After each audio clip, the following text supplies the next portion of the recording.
y pensar que han sido más de 5,000 años que ellos tenían eso. Así que allí ellos encuentran la Biblia, igual que esta Biblia aquí, escrita allí, solo por medidas y demás, mide el Evangelio y la Escritura, igual que lo tenemos aquí. Enoc la colocó allí, años y años antes de la inundación antediluviana. Entonces Dios escribió 3 Biblias. Dios hace todo en 3. Él escribió 3 Biblias. Él tiene 3 venidas de Cristo. Hay 3 dispensaciones de gracia. Hay 3 personas en la deidad. Mejor dicho, 3 manifestaciones de la sola persona en la deidad. Y todas esas cosas, ¿ven? Ahora, así como Jesús vino la primera vez, Él ha estado aquí una vez. ¿No ha estado? Él vino para redimir a su novia. Él viene la segunda vez para recibir a su novia, arrebatarla, para un encuentro en el aire. Y viene la tercera vez con su novia como rey y reina. ¿Ven? Así que entonces también hay 3, las 3 manifestaciones de Dios. Dios mismo se manifestó una vez en la dispensación del Padre, mientras guiaba a los hijos de Israel. La siguiente vez que Dios mismo se manifestó fue en la dispensación del Hijo, el Señor Jesucristo. La tercera vez que Dios mismo se manifestó es con nosotros ahora, el Espíritu Santo. ¿Ven? 3 manifestaciones, todo en 3. Ahora, entremos en nuestra lección. ¿A cuánto les gusta leer la Biblia y solo... yo sencillamente la amo. Si es la voluntad de Dios, cuando regrese, yo voy a tomar un pequeño descanso ahora, por una semana o 2. Así que cuando regrese, si es la voluntad de Dios, yo quiero llevar a cabo un avivamiento aquí en el tabernáculo, solo un avivamiento de enseñanza, y vamos a tomar alguna parte de la Biblia y solo seguir por toda nuestra... ¿Recuerdan? ¿Cuántos que tienen mucho tiempo aquí recuerdan cuando solíamos tomar como el libro de Éxodo y estudiarlo, quizás por meses y meses, y nunca salíamos de Éxodo? Yo entré en Job en una ocasión y casi nunca salí. ¿Recuerdan eso? Una señora me escribió una carta, decía: hermano Branham, ¿va usted a quitar a Job del montón de ceniza? Yo continué con ese solo tema del pobre Job sentado allí sobre el montón de ceniza. Ustedes saben, todos sus amigos lo desampararon, fue herido con una sarna maligna y todo. Yo sentía mucha lástima por Job hasta que y luego, como el Señor cambió y lo bendijo porque él vivió lo mejor que sabía bajo el holocausto. Eso es todo lo que él sabía. Y él, para confesar sus pecados, y él fue y tomó a sus hijos y ofreció un sacrificio. Dijo, ellos pudieron haber pecado secretamente y ellos no lo saben. Como él era un verdadero padre y Dios le dio de nuevo a todos esos hijos al fin. ¿Sabían ustedes eso? Miren, yo les quiero preguntar algo allí. ¿Todavía recuerdan cómo él le dio de nuevo a sus hijos? Ahora recuerden, él le dobló todo. Él tenía al principio tantos miles de bueyes, cuando se los quitaron todos, él le dobló esos bueyes. Cuando le quitaron las ovejas, él le dobló las ovejas, pero recuerdan, él tenía 7 o 12, creo yo que eran, no recuerdo ahorita cuántos eran, hijos e hijas, pero él tuvo la misma cantidad de hijos e hijas. Dios se los dio a él. ¿Es correcto eso? ¿Ven? Él le dobló todos los bienes aquí en la tierra. Miren, pero sus hijos e hijas, todos ellos fueron matados, pero él le dio la misma cantidad de hijos e hijas. ¿Se fijaron ustedes? ¿Pensaron en eso? ¿Recuerdan ustedes cuando lo enseñamos? ¿Ven? ¿Dónde estaban esos hijos e hijas? En la gloria, esperándolo a él. ¿Ven? Él le dio a él cada uno de ellos, ¿ven? No hubo uno solo de ellos que se perdiera, ¿ven? La misma cantidad de hijos e hijas que él especificó primero, él especificó la misma cantidad al último, pero él le dobló su porción de ovejas y bueyes y demás de esa manera. Pero sus hijos e hijas, todos fueron salvos, esperando en la gloria que Job fuera a ellos. Oh, hermanos, eso vale la pena, ¿no es así? Muy bien. El libro de Hebreos, Pablo, en mi opinión, Pablo hablando a los hebreos, separando la ley de la gracia. Y tomamos, quizás leeremos solo un par de versículos de los primeros versículos del capítulo 10, pero luego vamos a empezar en el 19. Pienso que nosotros veamos la ley teniendo la sombra de los bienes venideros, no la imagen misma de las cosas, nunca puede, por los mismos sacrificios que se ofrecen continuamente cada año, hacer perfectos a los que se acercan. Ahora, yo pienso que si aclaramos esta primera parte, Pablo les está tratando de decir a ellos que las viejas leyes eran una sombra de los bienes venideros. Ahora, una sombra es algo, si usted va hacia la pared o de esta manera contra las luces, usted se dará cuenta que su sombra va delante de usted. Si usted estuviera caminando hacia la puesta del sol, su sombra estaría detrás de usted. Ahora, fíjense, toda la ley teniendo la sombra de los bienes venideros. ¿Ven? Solo una sombra. Ahora, bajo la dispensación vieja, Pablo estaba tratando de decir que el hecho de que ellos fueron circuncidados, los varones en la carne, era un tipo de la circuncisión del corazón del Espíritu Santo de este día, de cómo ellos guardaban los mandamientos allá en el pasado, los cuales fueron escritos en las tablas de piedra. En los postreros días, Dios dijo que Él los escribiría en las tablas de carne de nuestro corazón. Ahora, la única manera ya en el pasado que ellos sabían que algo estaba incorrecto, no robarás, es que ellos lo tenían que ver en los mandamientos, y la ley fue añadida por causa de las transgresiones, porque si no hay ley, bueno, si no hay ley, no hay pecado, porque si no está mal, si no hay ley en esta ciudad que diga que ustedes no se pueden pasar una luz roja, ustedes pueden hacer eso. Bueno, si ustedes se pasan una luz roja, ustedes no han hecho un mal, porque no hay ley que diga eso. Así que la ley trajo ira, o mejor dicho, expuso el pecado. ¿Ven? Ellos no tenían, ellos hicieron todas esas cosas allá antes de la ley, y ellos no estaban en pecado porque no había ley para decir que ellos estaban en pecado. Pero cuando vino la ley fue añadida hasta que vino la perfección. Ahora, el hombre siempre ha tratado de encontrar algo para él mismo salvarse. Él está haciendo todavía la misma cosa hoy en día. Él sencillamente no ha fallado en hacerlo.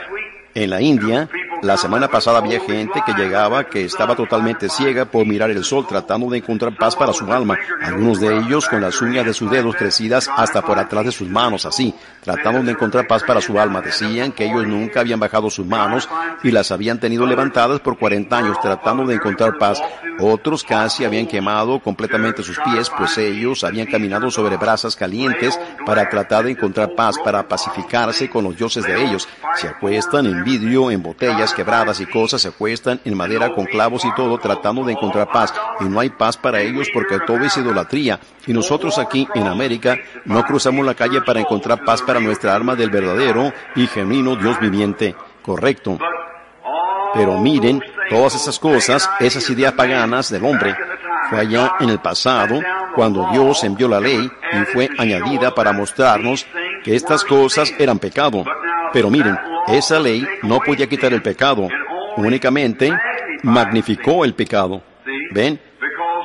Porque si no hay ley que diga que usted no puede hacer eso, bueno, no es, si usted comete o quebranta eso, usted no la puede quebrantar porque no hay ley para quebrantar. Pero cuando la ley llega a su efecto, entonces el pecado se manifiesta. Entonces ellos decían, no robarás, no cometerás adulterio, no darás falso testimonio. Todas esas cosas, ellos las hicieron antes, pero no podían ser consideradas como pecado, porque no había ley en contra de eso. Pero entonces cuando vino la ley, hizo al hombre comprender que él no puede robar, él no puede mentir, y que él no puede cometer adulterio, y todos los mandamientos solo magnificados, pero todavía esa ley no quitaba el pecado. Ella únicamente trajo al hombre a reconocer que era pecado. Entonces cuando vino Cristo vino para quitar el pecado, ¿ven? Ahora, la única cosa que hizo la ley es que les dio a conocer que un sustituto inocente tenía que morir por el culpable. Esa ley empezó allá en el huerto de Edén. Y entonces, ahora, ellos ofrecían una oveja o un buey o algo y lo mataban, derramaban la sangre en el altar y demás, porque era lo que cubría, o un sacrificio sustituto. Pero eso nunca podía quitar el pecado, porque no hay fuerza suficiente en la vida de un animal para expiar por una vida humana, porque más elevada es la vida humana que la vida de un animal. Ahora, aquí estamos sentados esta noche, probablemente somos alemanes, irlandeses y demás, y alguna gente de color. Ellos, no importa si son negros, blancos, amarillos o cualquier color que ellos sean, de una sola persona provino cada uno de nosotros. ¿Ven? Eso puede científicamente probar que uno puede ir al pueblo más negro de África y conseguir al hombre más negro que usted puede encontrar. Y si usted estuviera enfermo, él le pudiera dar una transfusión de sangre. Su sangre es exactamente como la de él. O usted pudiera ir a China y conseguir al hombre más amarillo allá en China, y él le pudiera dar una transfusión de sangre, ¿ven? O del hombre más moreno que hay en la India, él le pudiera dar una transfusión de sangre. De una sola sangre ha hecho todo el linaje de los hombres. Pero no hay un solo animal en el mundo que se compare con la sangre humana. ¿Ven?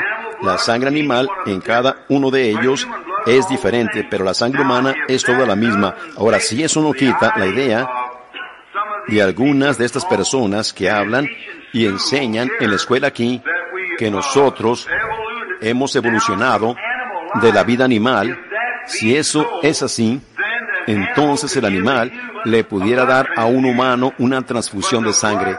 Pero la sangre, la vida humana, es la misma. Pero la vida animal, algunos de ellos, por ejemplo la serpiente, ella es de sangre fría, un pez, él es de sangre fría.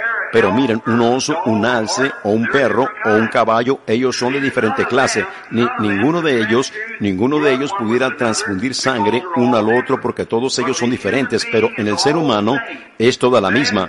Entonces, por medio del sacrificio de la sangre del animal, solo era un sustituto bajo la ley hasta que vino Jesús, el cual no nació de ningún hombre. Ningún hombre en esta tierra fue su padre. Él tuvo una madre, y la madre fue una virgen, la Virgen María, una muchacha como de unos 18 años de edad, y el Espíritu Santo le hizo sombra, siendo Dios el mismo Padre, y lo crió. El mismísimo que habló el mundo a existencia, solo habló. Ustedes saben cómo entramos en ello el domingo. Cuando Dios habla, tiene que ser así. No hay manera en lo absoluto de apartarse de ello. Dios dice sea, y tiene que ser. Nada. La mismísima palabra, y la palabra era un pensamiento. Dios, cuando Él antes, una palabra es una expresión de un pensamiento. Dios lo pensó en su mente y lo habló a existencia. Y nosotros tenemos fe en nuestro corazón, la fe de Dios en nuestro corazón, y lo podemos ver claro, llega a ser una fe, y entonces lo hablamos y viene a existencia. La misma cosa, porque la mente de Cristo está en el hombre. Eso es lo que produce las sanidades y demás. Cuando usted capta esa revelación perfecta de lo que usted está haciendo, entonces usted sabe cómo caminar. Eso es, porque esa es la caminata cristiana. Ahora, pero la sangre de animales no quitaba el pecado. Entonces, cuando vino Jesús, siendo Dios mismo, manifestado en carne, su sangre no provenía de la sangre de ningún otro hombre. Cada uno de nosotros, todo profeta, todo gran hombre, era sangre humana. Pero este hombre tenía sangre divina. Dios mismo crió la célula de sangre, y la persona, usted proviene de una sola célula de sangre.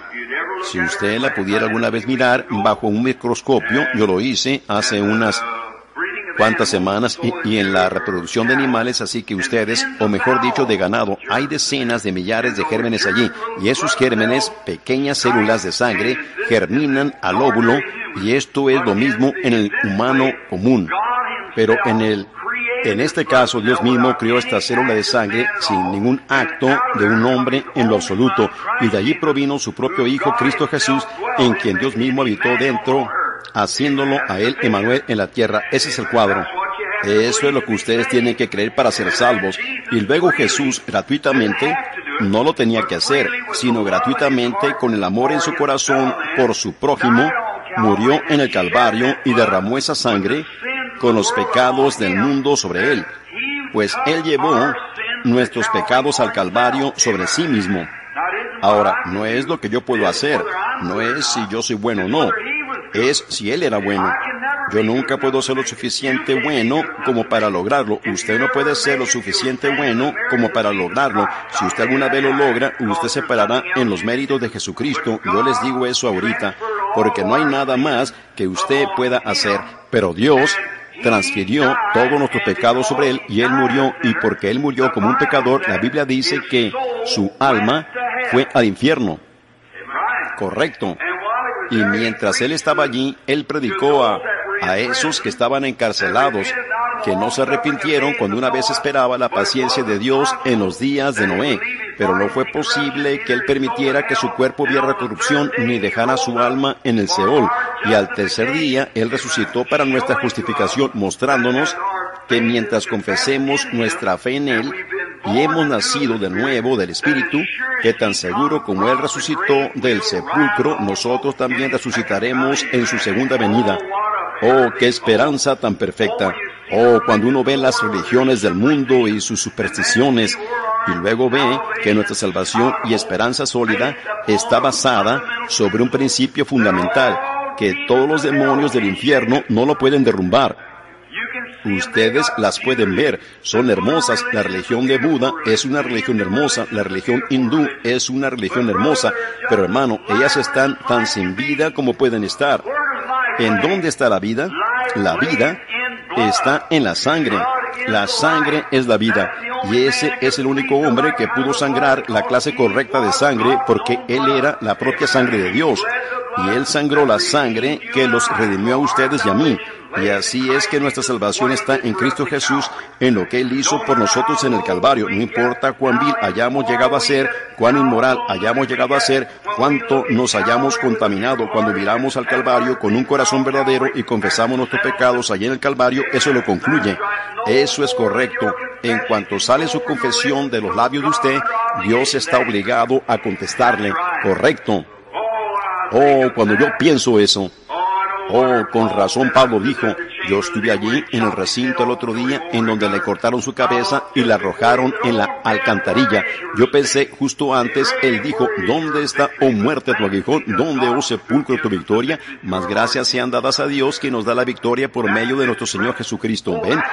Eso sencillamente se ancla. Oh, eso es de lo que a mí me gusta hablar. Escuchen, algunos de los jóvenes, usted puede estar joven y eso puede ser perecedero y usted realmente no lo nota, pero espere un tiempecito cuando esté en el hospital y el doctor le diga a usted que tiene 2 días para vivir o 2 horas.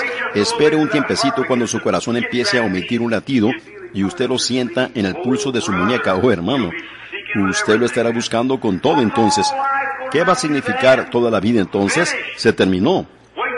Espere cuando el cabello en su cabeza se empiece a volver cano y usted comprenda que se está enfrentando a una eternidad sin fin allá, y esa alma que ahora vive dentro de usted se está desprendiendo como cuando un diente es extraído, sacado de usted así, para entrar en alguna parte que no sabe a dónde usted va.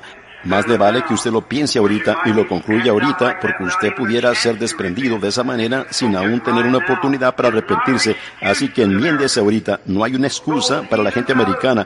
Esos paganos de Sudáfrica y de la India, muy allá, se levantarán en el juicio y condenarán esta generación, porque nosotros tenemos luz y el Evangelio e iglesias y bendiciones y todo aquí, y rehusamos aceptarlo. Allí es en donde está el problema, amigo. Ahora, yo digo eso precipitadamente porque es para su bien. ¿Ven? Porque usted debe hacer eso. Ahora, la ley teniendo una sombra. Oh, cuando yo pienso eso. La ley teniendo una sombra de los bienes venideros. Miren lo que ofreció la ley. Abran al capítulo siguiente, el capítulo 11 de Hebreos. Miren lo que hizo Daniel bajo la ley. Miren lo que hizo Enoc bajo la ley. Miren lo que hizo Moisés bajo la ley. Entonces, si él estaba viviendo únicamente en las sombras de la expiación, ¿qué debería hacer la iglesia cristiana hoy día con la realidad de la resurrección del Señor Jesucristo? ¿En dónde estamos parados esta noche, amigos?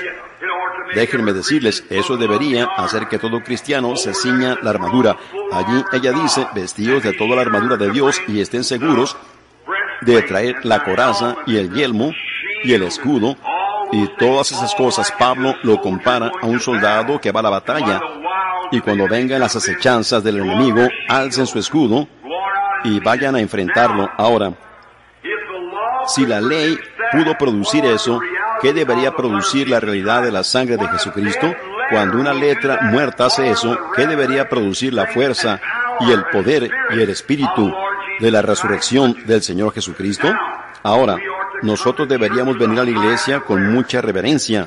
Deberíamos entrar a la iglesia como verdaderos santos de Dios.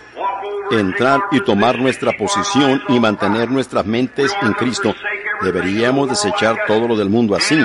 Y si ustedes realmente han nacido de nuevo, esto pudiera cortar ahora un poquito, pero ustedes saben que esta es la casa de corrección. Si ustedes realmente han nacido del Espíritu de Dios, ahí es en donde su corazón está de todas maneras. Eso es lo que sus pensamientos están anclados allí. ¿Ven? Si ustedes alguna vez, Jesús dijo, el que oye mi palabra y cree al que me envió, tiene vida eterna. El que oye mi palabra y cree. Ahora, si ustedes están creyendo correctamente, si ustedes solo lo confiesan con sus labios, no les hará mucho bien, pero de su corazón, si ustedes creen que Jesús es el Hijo de Dios, ustedes no pueden vivir la misma vida que una vez vivieron.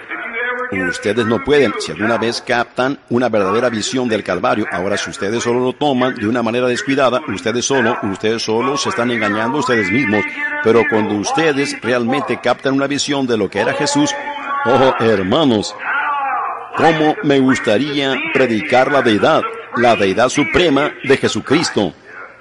Si ustedes pudieran alguna vez comprender quién era Él y lo que Él hizo por ustedes, hombres y mujeres, sus corazones se esgarrarían dentro de ustedes y estarían dispuestos a tirar la basura del mundo para vivir para Él.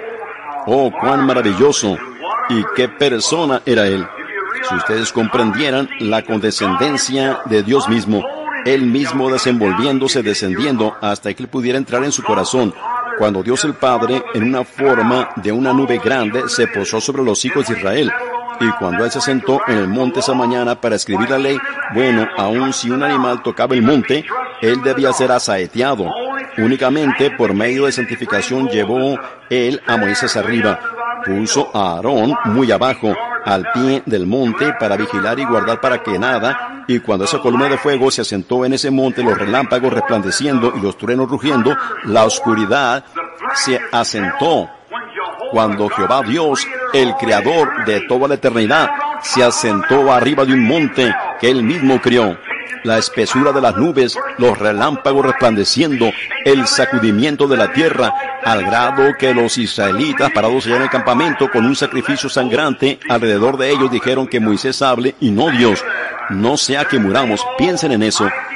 Ese mismo gran ser todopoderoso se humilló Él mismo, y Él mismo se desenvolvió y entró en un cuerpo de carne que todo hombre podía tocar con sus manos. ¿Qué estaba haciendo Él? Abriéndose paso, tratando de entrar en el hombre.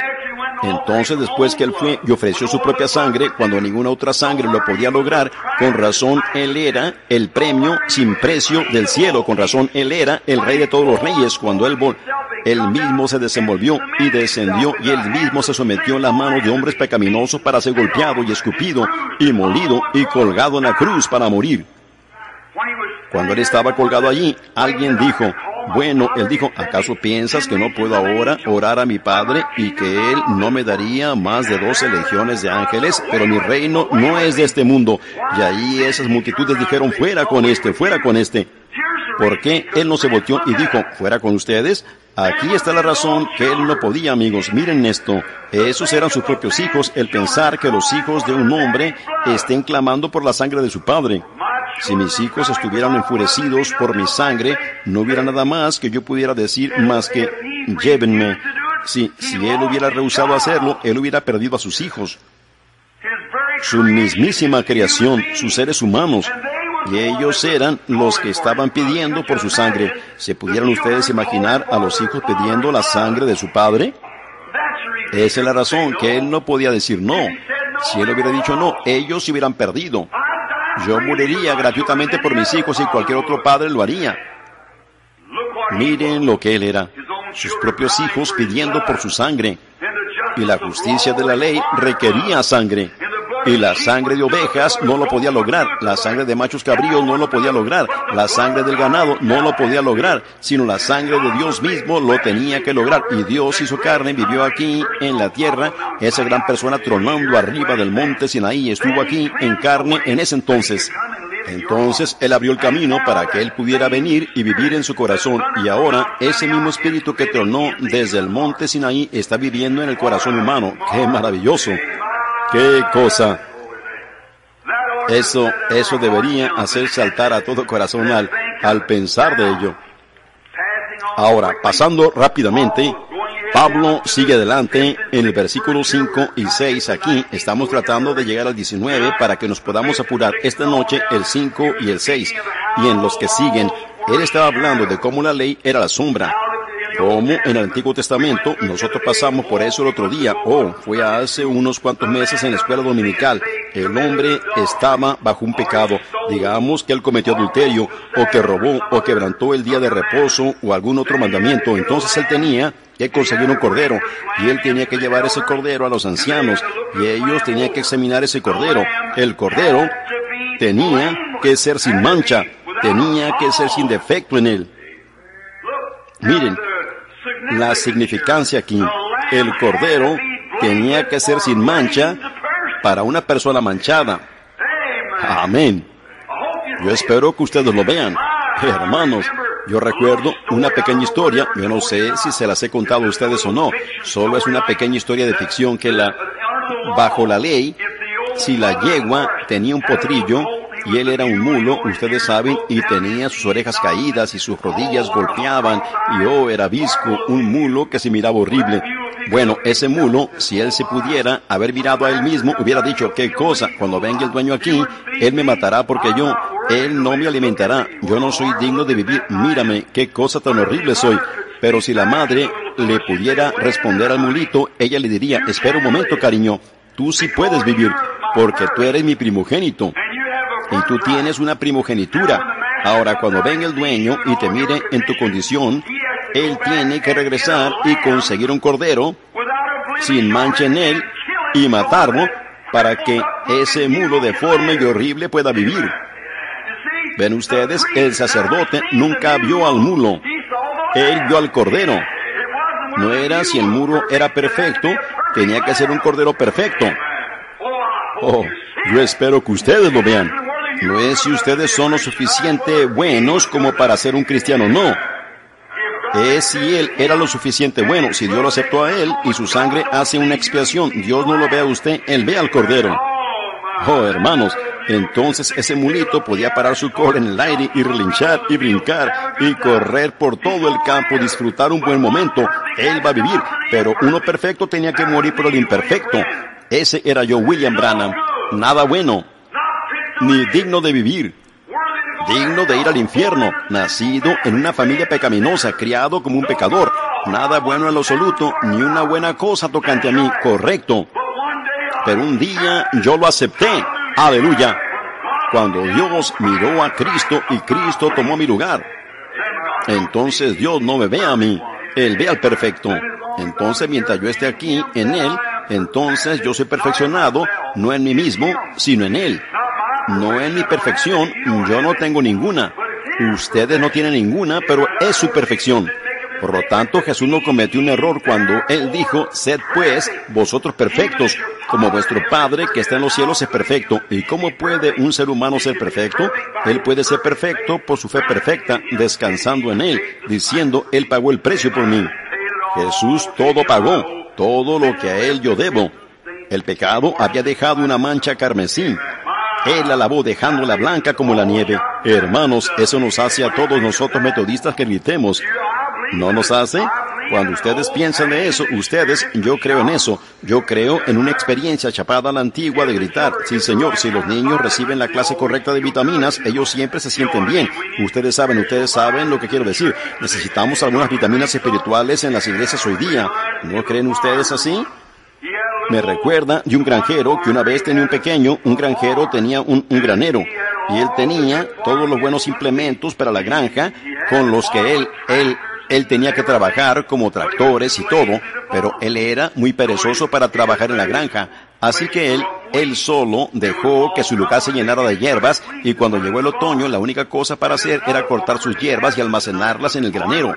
Y había otro granjero que no tenía un granero que se miraba tan bonito, pero él era un hombre inteligente y salía y era industrioso, y él trabajaba porque él quería alimentar su ganado, y él cosechó buen trébol y alfalfa, y él los almacenó en el granero. En ambas granjas nacía un becerrito cada año, mejor dicho, ese año, y cuando el becerrito en el otro granero había sido alimentado con hierbas, pero tenía un granero muy hermoso y bonito, y el otro becerrito no tenía un granero muy bonito, pero él tenía algo para comer. Eso me recuerda de algunas de estas iglesitas que ven sus enormes y altos lugares de pretensión, ustedes saben, con órganos de tubo con valor de $1,000, quise decir miles, y asientos afelpados y todo así, pero hay algo para comer, esa es la cosa que sigue. Ustedes entran en una pequeña misioncita en una parte, ustedes saben, y pudieran encontrar mucho allí adentro. Ustedes saben, algunas vitaminas espirituales. Dios las tiene para ustedes, para ayudarles a vigorizar su espíritu, animarlos un poquito. Esa es la predicación del Evangelio. Aleluya. Si eso no anima a la iglesia, no hay nada que la animará. Fe viene por el oír de la palabra. Cuando yo oí que Jesús murió por mí, yo dije, eso lo concluye, gloria a Dios, yo soy salvo ahora porque yo estoy en Él. Él me aceptó, correcto, Él me escogió, Él lo escogió a usted, cada uno de ustedes aquí que es cristiano, Jesús lo escogió, es suyo. Muy bien, Él lo tomó a usted.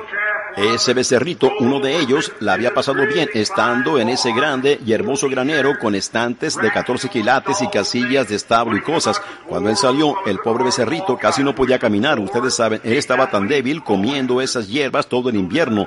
Así que el otro, él salió al terreno del granero, ustedes saben, y el viento caliente soplando, como que el viento casi lo tumbaba. Él estaba tan débil. Y en el otro lado, ese otro granjero soltó a su becerrito y él estaba todo gordo y redondo. Ustedes saben, hermanos, él estaba en buena condición. Cuando él salió, allí empezó a brincar y a retozar. Ustedes saben, estaba disfrutando una buena y grande reunión pentecostal, solo brincando por todo allí. ¿Saben ustedes lo que ese becerrito hizo? El que estaba en el granero grande, que tenía las cosas grandes, ustedes saben, él miró allí, miró a través de una hendidura y dijo, ¡qué fanatismo! ¡Qué fanatismo! Aquel becerrito se estaba sintiendo bien, con razón le podía brincar, él había engordado, él se sentía bien. De esa manera es cuando un hombre verdaderamente recibe sus vitaminas espirituales, va a la casa de Dios y su alma se alimenta de la palabra de Dios. Él sabe en dónde él está parado, todas sus supersticiones viejas se desvanecen. Y la adoración del diablo y todo lo demás sencillamente se disipa cuando ustedes ven que Jesucristo murió en lugar de ustedes, tomó su lugar allí en el Calvario. Amor puro y divino llega allí. Me hace que me comporte mal para el mundo de vez en cuando. Yo sencillamente me siento muy bien al respecto porque me harto de vitaminas. Por eso es, de estas buenas y antiguas vitaminas de aquí. Ahora, Pablo dijo que cuando el adorador venía y traía el pequeño, si él había hecho mal, él venía con su corderito. Ahora, el sumo sacerdote lo examinaba, o mejor dicho, el sacerdote examinaba, se aseguraba que no hubiera algo mal en el cordero, lo examinaba y veía si estaba bien, y si estaba, entonces él ponía el corderito en el altar, y allí venía el hombre que había hecho mal. Él decía, bueno, yo he estado robando, y yo ahora sé que estoy sujeto a muerte porque he hecho mal. Dios no quiere que yo robe, su mandamiento dice que no lo haga.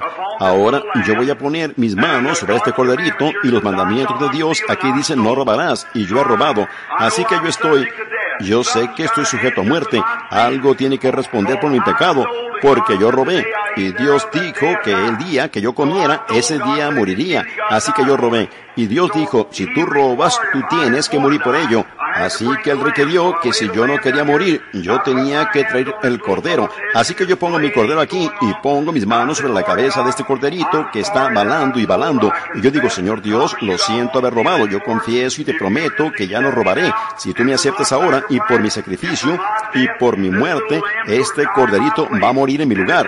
Entonces ellos tomaban el gancho grande y lo ponían en su gargantita y se la cortaban así, lo sujetaban así, y el corderito balando y balando, la lana toda ensangrentada y su pobre hociquito, y él balando, balando, balando, y cuando menos pensaba salía toda su sangre y él inclinaba su cabecita.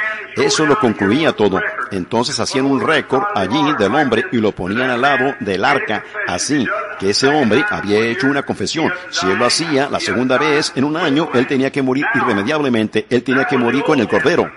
Ahora, eso era en el Antiguo Testamento. Él salía de allí, tan pronto como él confesaba, salía de allí, y quizás él había cometido adulterio, quizás él había hecho algo mal, mucho más. Cuando él salía de allí, quizás él había matado a un hombre, quizás cuando él salía, de todas maneras, él salía con la misma cosa en su corazón que había tenido cuando él entró.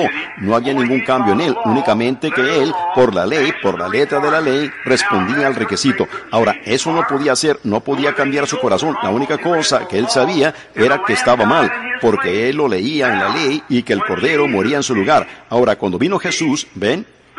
La sangre de Cristo, ¿ven? ¿Qué clase de sangre fue la que él sangró? La sangre animal. La vida animal dada por la vida humana. Simplemente no puede quitar el pecado. No puede. Ahora, cuando vino Jesús, no era únicamente vida humana, sino que era la propia vida de Dios mismo.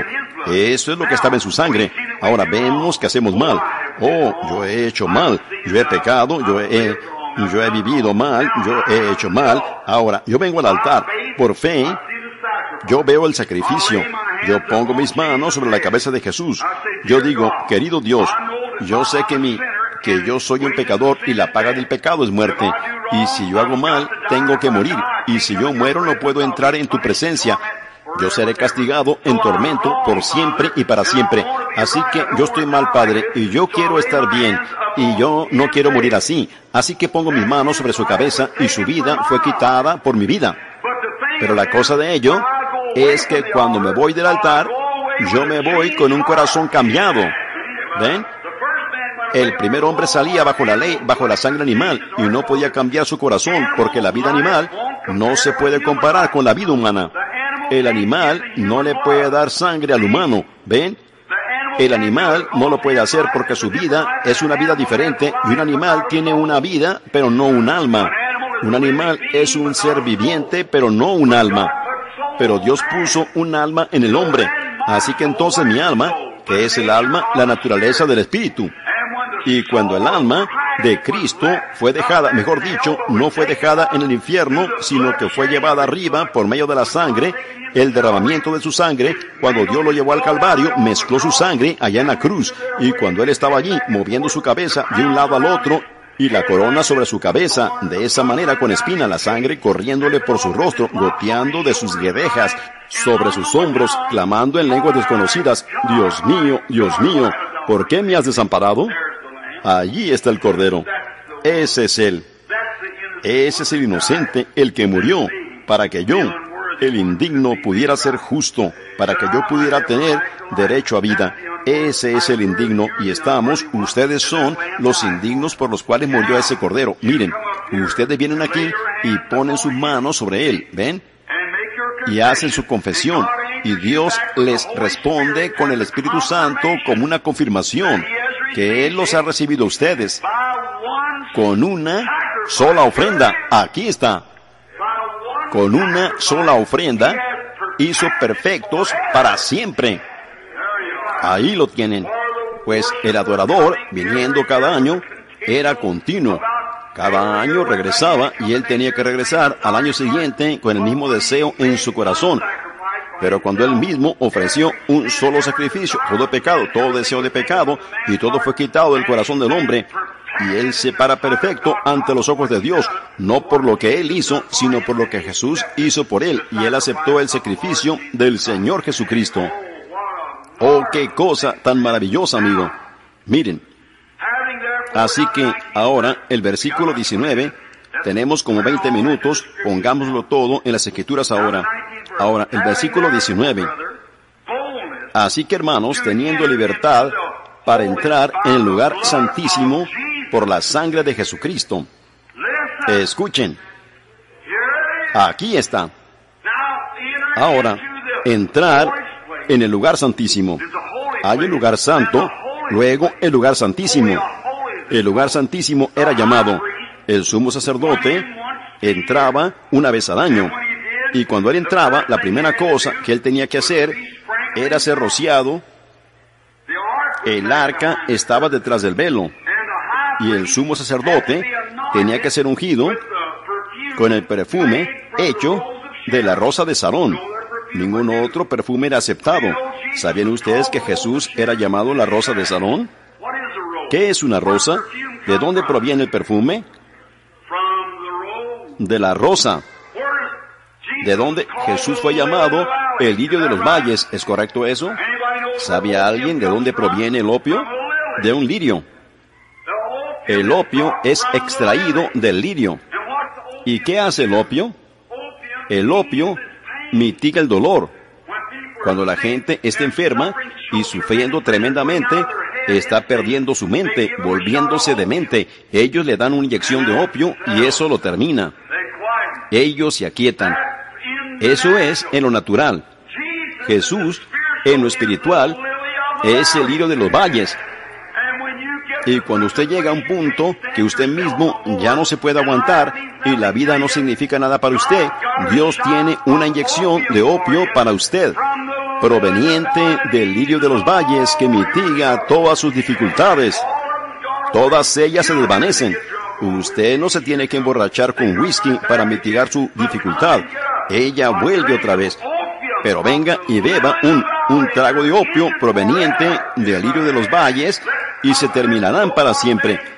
Lo que venga, lo que vaya o lo que sea, si usted vive, si usted muere, si usted es esto o eso o lo otro, nada lo separa del amor de Dios que es en Cristo Jesús. A los cristianos no se les prometió un lecho de rosas, sino que se les prometió la gracia suficiente para toda necesidad que tuvieran. Amén.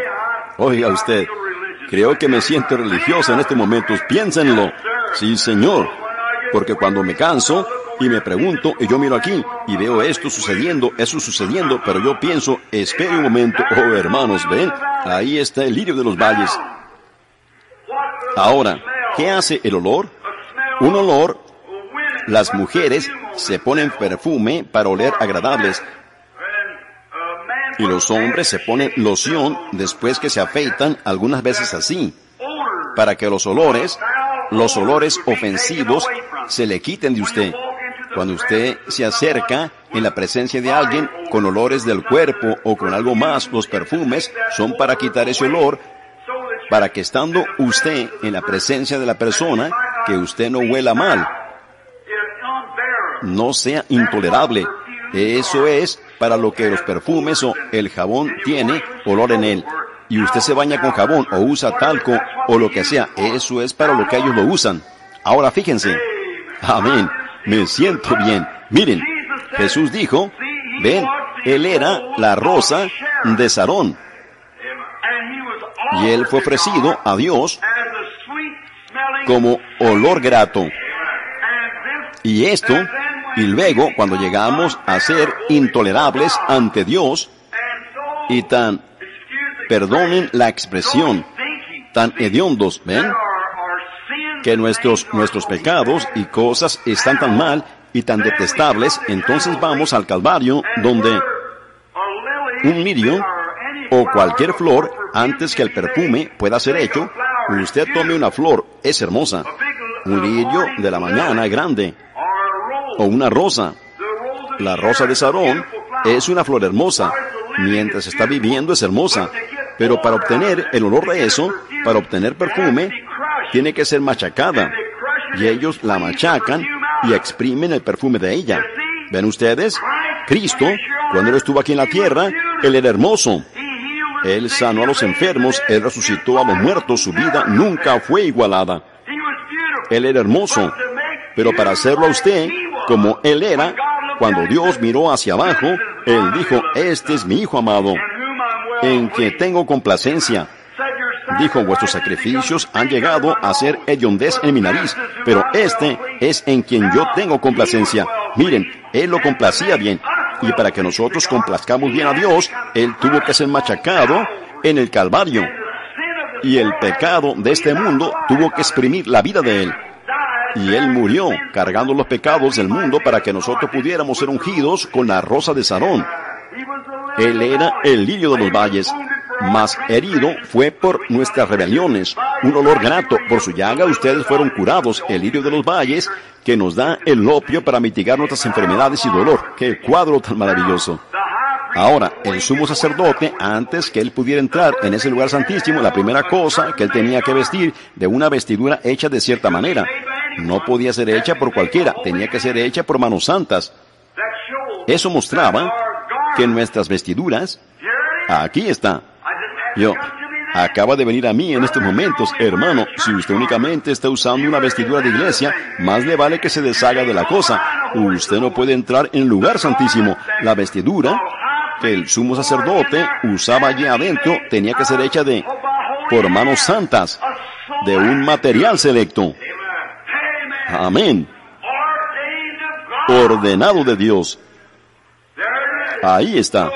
Así que si usted se unió a la iglesia y piensa que usted está bien, usted está mal. ¿Ven? Tiene que ser un manto seleccionado por Dios.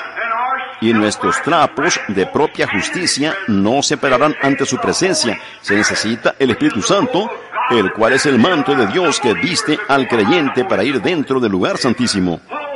Oh, eso es bueno, me gusta eso. Esa fue nueva. Nunca me tragué una como esa antes de esa clase, pero eso es.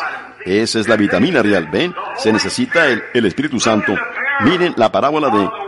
Fueron a la cena de la boda, y todos en la cena de la boda tenían que tener un cierto vestuario. Y él encontró un hombre allí que no tenía puesto esa clase de vestuario. Y él dijo, amigo, ¿qué estás haciendo aquí? ¿Cómo entraste? Ahora, ven, si ustedes conocen la parábola, allá en el Oriente, en los países del Oriente, cuando ellos celebran una boda, es así hasta el día de hoy. El novio tiene que invitar a quien él quiere.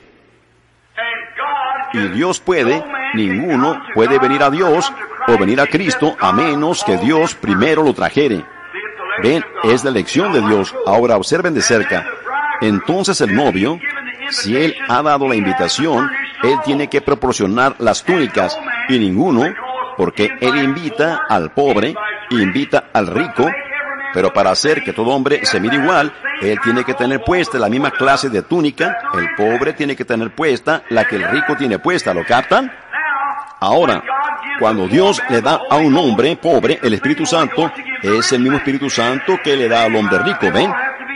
Todos ellos tienen que ser iguales, para que cuando entren en la presencia de Dios, ninguno puede decir, yo estoy vestido mejor, porque es la misma sangre, la misma gracia, el mismo Espíritu Santo, haciéndolos ustedes actuar de la misma manera. El rico y el pobre se tienen que vestir de la misma manera. Eso es exactamente la parábola, fíjense. Y entonces, cuando ellos llegan con su invitación, las túnicas eran dadas en la puerta. El hombre se paraba allí, él mostraba su invitación, que había llegado, y la presentaba. Ellos así lo celebran en la India en la actualidad. Y así que ellos van a la boda. El portero está parado allí a la puerta, el sirviente, y usted le da su invitación. Sí, señor. Va allí y coge una túnica, solo una túnica, y se la pone a él. Él entra. Eso muestra que él ha sido oficialmente invitado. Él ha sido oficialmente aceptado. Y ahora él es un miembro. Amén. Ahí lo tienen ustedes. Ahora Dios el Padre, el Espíritu Santo, va y les da a ustedes una invitación a la cena de la boda. ¿Ven? Ahora, depende del novio entonces de proporcionar las túnicas. Y él lo hizo por medio de su propia vida, dando el Espíritu Santo. Y ustedes vienen a la puerta, amén, con su invitación. Jesús dijo, yo soy la puerta del redil. Y cuando ustedes vienen por medio del nombre de Jesucristo, reciben el bautismo del Espíritu Santo. ¿Es correcto eso? Reciben el Espíritu Santo. Entonces ustedes entran y llegan a ser un miembro de la familia de Dios. Un miembro. ¿Usted dice un miembro? Seguro. ¿Llegaré a ser un siervo? No, no llegará a ser un siervo. Ustedes llegan a ser un miembro. Ustedes no son siervos. Ustedes son hijos e hijas. Ahora somos hijos e hijas de Dios. Un miembro de la familia de Dios. Oh, hermanos, yo pudiera vivir en una choza, pero yo soy de sangre real. Ahí lo tienen ustedes. Un miembro de la familia de Dios. Eso es Escritura. Eso es lo que dice la Escritura. ¿Cuál amor nos ha dado el Padre, ven? Para que seamos llamados hijos de Dios. Oh, hermanos, allí estamos, la membresía. Ahora, el sumo sacerdote, estando ungido, entrando, él tenía que llevar la sangre de un animal con él, o él moría. Y otra cosa tocante a su vestidura. ¿Se fijaron ustedes que en la orla de esa vestidura, sabían ustedes lo que había en la orla de ella? Él tenía algo en la orla de ella y todo. Eran unas cositas que colgaban en la orla de la orilla de su vestidura. Y era una granada y una campana, y una granada y una campana. Y él tenía que caminar de una cierta manera cuando él entraba. Él no podía caminar de cualquier manera. Él tenía que caminar de una cierta manera, porque cada vez que él daba un paso, esas campanas tenían que tocar al golpearse contra las granadas. Santo, santo, santo al Señor. Luego el Señor lo oía a él acercarse. Amén. Aleluya. Ahí está. Dios los oye a ustedes si vienen de la manera provista de Dios en su acercamiento, porque ustedes vienen clamando de su corazón. Santo, santo, santo al Señor Dios Todopoderoso.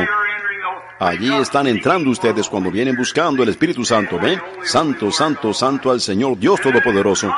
Y luego la congregación, de la única manera que ellos sabían. Ahora, si él entraba allí sin estar vestido exactamente de esa manera, él moría en la puerta. Él ya nunca más salía. Él moría allá adentro si no entraba vestido y ungido para entrar. Ahora, de la única manera que la congregación sabía si él estaba bien o no, oh, hermanos, de la única manera que la congregación que lo esperaba sabía si el sumo sacerdote estaba bien o no, es que ellos oían el ruido de esas campanas. Había un ruido allí adentro y de esa manera ellos sabían si él estaba bien o no. Me pregunto si esa misma cosa funciona hoy día. Si usted va a una iglesia y todo está sencillamente muerto y silencioso, yo no sé, pero usted hace ruido, ustedes saben, le hace saber al pueblo que Dios todavía está en el trono, que Dios contesta la oración, que la gente todavía tiene el Espíritu Santo gritando las alabanzas de Dios, glorificando a Dios, haciendo mucho ruido. La congregación dice, bueno, Él debe estar por aquí, este es un lugar vivo. Cuando entramos en el lugar santísimo y reclamamos ser cristianos, se debe hacer algún ruido. Yo no me refiero a un montón de tonterías. Yo me refiero a un ruido real y verdadero. Correcto.